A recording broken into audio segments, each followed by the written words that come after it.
اعوذ باللہ من الشیطان الرجیم، بسم اللہ الرحمن الرحیم۔ الحمد للہ رب العالمین والصلاة والسلام علی سید المرسلین وخاتم النبیین، اما بعد۔ صحیح بخاری، باب کتاب المغازی، حدیث نمبر 4459، اردو ترجمہ۔ ہم سے عبداللہ بن محمد مسندی نے بیان کیا، کہا ہم کو زہر بن سعد سمان نے خبر دی، کہا ہم کو عبداللہ بن عون نے خبر دی، انہیں ابراہیم نخعی نے اور ان سے اسود بن یزید نے بیان کیا کہ حضرت عائشہ رضی اللہ عنہ کے سامنے اس کا ذکر آیا کہ نبی کریم صلی اللہ علیہ وسلم نے حضرت علی رضی اللہ عنہ کو کوئی خاص وصیت کی تھی، تو انہوں نے بتلایا کہ یہ کون کہتا ہے؟ میں خود نبی کریم صلی اللہ علیہ وسلم کی خدمت میں حاضر تھی، آپ میرے سینے سے ٹیک لگائے ہوئے تھے، آپ نے تشت منگوایا، پھر آپ ایک طرف جھک گئے اور آپ کی وفات ہو گئی۔ اس وقت مجھے بھی کچھ معلوم نہیں ہوا، پھر حضرت علی رضی اللہ عنہ کو آپ نے کب وصی بنا دیا؟ حدیث نمبر 4460، اردو ترجمہ۔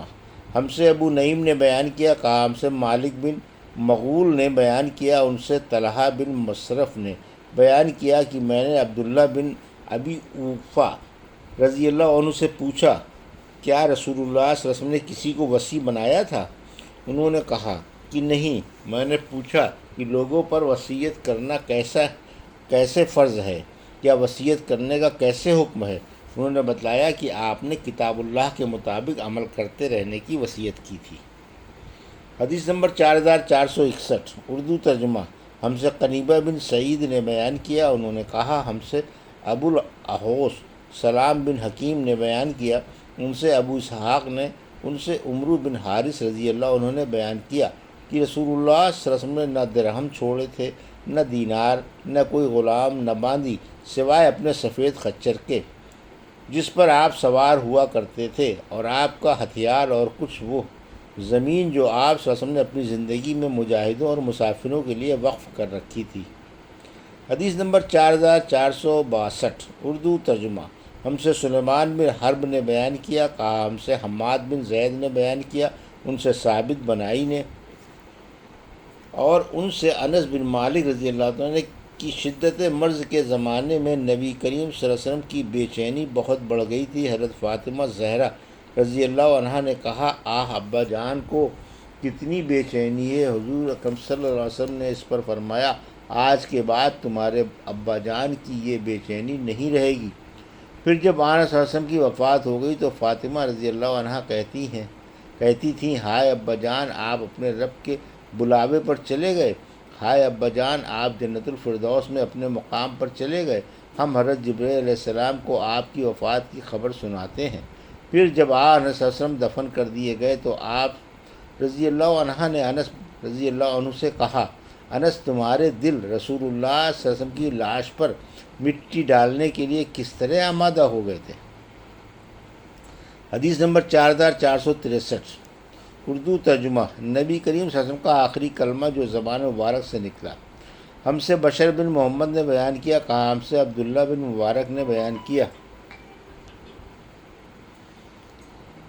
ان سے یونس نے بیان کیا، ان سے زہری نے بیان کیا، انہیں سعید بن مسیب نے کئی اہل علم کی موجودگی میں خبر دی، اور ان سے عائشہ رضی اللہ عنہا نے بیان کیا کہ نبی کریم صلی اللہ علیہ وسلم حالت صحت میں فرمایا کرتے تھے کہ ہر نبی کی روح قبض کرنے سے پہلے انہیں جنت میں ان کی قیام گاہ دکھائی گئی، پھر اختیار دیا گیا۔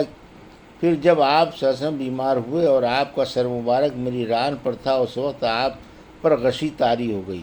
جب ہوش میں آئے تو آپ نے اپنی نظر گھر کی چھت کی طرف اٹھا لی اور فرمایا، اللہم رفیق الاعلیٰ، اے اللہ مجھے اپنی بارگاہ میں انبیاء اور صدیقین سے ملا دے۔ میں اسی وقت سمجھ گئی کہ اب آپ ہمیں پسند نہیں کر سکتے، اور مجھے وہ حدیث یاد آ گئی جو آپ حالت صحت میں ہم سے بیان کیا کرتے تھے۔ عائشہ رضی اللہ عنہا نے بیان کیا کہ آخری کلمہ جو زبان مبارک سے نکلا وہ یہی تھا، اللہم رفیق الاعلیٰ۔ حدیث نمبر 4464 اور 4465، نبی کریم صلی اللہ علیہ وسلم کی وفات کا بیان۔ ہم سے ابو نعیم نے بیان کیا، کام سے شیبان بن عبد الرحمن نے بیان کیا، ان سے یحییٰ بن ابی کثیر نے، ان سے سلمہ بن عبد الرحمن نے، اور ان سے عائشہ رضی اللہ عنہ اور ابن عباس رضی اللہ عنہ نے کہ نبی کریم صلی اللہ علیہ وسلم نے بعث کے بعد مکے میں 10 سال تک قیام کیا، جس میں آپ صلی اللہ علیہ وسلم پر وحی نازل ہوتی رہی، اور مدینے میں بھی 10 سال تک آپ کا قیام رہا۔ حدیث نمبر 4466 اردو ترجمہ۔ ہم سے عبداللہ بن یوسف نے بیان کیا، انہوں نے کہا ہم سے لیث بن سعد نے بیان کیا، ان سے عقیل نے، ان سے ابن شہاب نے، ان سے عروہ بن زبیر رضی اللہ عنہ نے، اور ان سے عائشہ رضی اللہ عنہا نے بیان کیا کہ جب رسول اللہ صلی اللہ علیہ وسلم کی وفات ہوئی تو آپ کی عمر 63 سال تھی۔ ابن شہاب نے کہا کہ مجھے سعید بن مسیب نے بھی اسی طرح خبر دی تھی۔ حدیث نمبر 4467 اردو ترجمہ۔ ہم سے قبیصہ بن عتبہ نے بیان کیا، کہا ہم سے سفیان سوری نے بیان کیا، ان سے اعمش نے، ان سے ابراہیم نخعی نے، ان سے اسود بن یزید نے، اور ان سے حضرت عائشہ رضی اللہ عنہا نے بیان کیا کہ جب نبی کریم صلی اللہ علیہ وسلم کی وفات ہوئی تو آپ کی ذرہ ایک یہودی کے یہاں 3 سا جو کے بدلے میں گروی رکھی ہوئی تھی۔ حدیث نمبر 4468 اردو ترجمہ۔ نبی کریم صلی اللہ علیہ وسلم کا اسامہ بن زید رضی اللہ عنہ کو مرض الموت میں ایک مہم پر روانہ کرنا۔ ہم سے ابو عاصم ضحاک بن مخلد نے بیان کیا، کہا ہم سے فضیل بن سلیمان نے بیان کیا، ان سے موسیٰ بن عقبہ نے بیان کیا، ان سے سالم نے، اور ان سے ان کے والد عبداللہ بن عمر رضی اللہ عنہ کہ نبی کریم صلی اللہ علیہ وسلم نے اسامہ بن زید رضی اللہ عنہ کو ایک لشکر کا امیر بنایا تو بعض صحابہ رضی اللہ عنہم نے ان کی امارت پر اعتراض کیا۔ اس پر آنس صلی اللہ علیہ وسلم نے فرمایا کہ مجھے معلوم ہوا ہے کہ تمہیں اسامہ رضی اللہ عنہ پر اعتراض پر اعتراض کر رہے ہو، حالانکہ وہ مجھے سب سے زیادہ عزیز ہے۔ حدیث نمبر 4469 اردو ترجمہ۔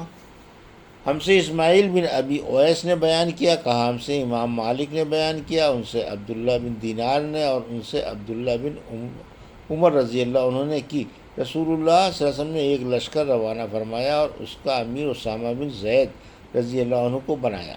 بعض لوگوں نے ان کی امارت پر اعتراض کیا۔ اس پر نبی کریم صلی اللہ علیہ وسلم نے صحابہ رضی اللہ عنہ کو خطاب کیا اور فرمایا اگر آج تم اس کی امارت پر اعتراض کرتے ہو تو تم اس سے پہلے اس کے والد کی امارت پر اسی طرح اعتراض کر چکے ہو، اور خدا کی قسم اس کے والد زید امارت کے بہت لائق تھے اور مجھے سب سے زیادہ عزیز تھے، اور یہ یعنی اسامہ رضی اللہ عنہ بھی ان کے بعد مجھے سب سے زیادہ عزیز ہے۔ حدیث نمبر 4470 اردو ترجمہ۔ ہم سے اسبق بن فرج نے بیان کیا، کہا مجھ سے عبداللہ بن وہب نے خبر دی، کہا کہ مجھے عمرو بن حارث نے خبر دی، انہیں عمرو بن ابی حبیب نے، انہیں سے ابو الخیر نے، عبد الرحمن بن اسیلہ زابہی نے سے جناب ابو الخیر نے ان سے پوچھا تھا کہ تم نے کب ہجرت کی تھی؟ انہوں نے بیان کیا کہ ہم ہجرت کے ارادے سے یمن سے چلے، ابھی ہم مقام حجفہ میں پہنچے تھے کہ ایک سوار سے ہماری ملاقات ہوئی۔ ہم نے ان سے مدینے کی خبر پوچھی تو انہوں نے بتایا کہ نبی کریم صلی اللہ علیہ وسلم کی وفات کو 5 دن ہو چکے ہیں۔ میں نے پوچھا تم نے لیلۃ القدر کے بارے میں کوئی حدیث سنی ہے؟ انہوں نے فرمایا کہ ہاں، حضور اکرم صلی اللہ علیہ وسلم کے مؤذن بلال رضی اللہ عنہ نے مجھے خبر دی ہے کہ لیلۃ القدر رمضان کے آخری عشرے کے 7 دنوں میں ایک طاق رات ہوتی ہے۔ حدیث نمبر 4471 اردو ترجمہ۔ رسول کریم صلی اللہ علیہ وسلم نے کل کتنے غزوے کیے ہیں؟ ہم سے عبداللہ بن رجاء نے بیان کیا، انہوں نے کہا ہم سے اسرائیل نے بیان کیا، ان سے ابو اسحاق نے بیان کیا کہ میں نے حضرت زید بن ارقم رضی اللہ عنہ سے پوچھا کہ نبی کریم صلی اللہ علیہ وسلم کے ساتھ تم نے کتنے غزوے کیے تھے؟ انہوں نے بتایا کہ 17۔ میں نے پوچھا اور آنس صلی اللہ علیہ وسلم نے کتنے غزوے کیے تھے؟ فرمایا کہ 19۔ حدیث نمبر 4472 اردو ترجمہ۔ ہم سے عبداللہ بن رجاء نے بیان کیا، کہا ہم سے اسرائیل نے بیان کیا، انہوں نے ان سے ابو اسحاق نے کہا ہم سے براء بن عازب رضی اللہ عنہ نے کہ میں رسول اللہ صلی اللہ علیہ وسلم کے ساتھ 15 غزووں میں شریک رہا ہوں۔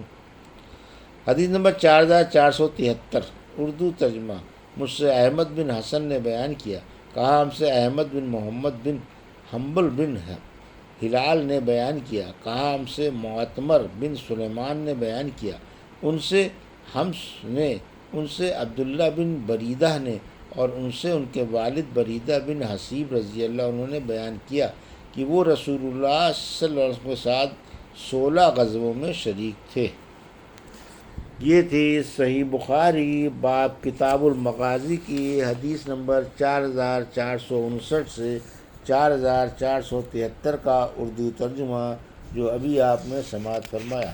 اللہ سے دعا ہے کہ اللہ ہمیں ان حدیثوں کی صحیح سمجھ کے ساتھ ان پر عمل کرنے کی توفیق عطا فرما، آمین یا رب العالمین۔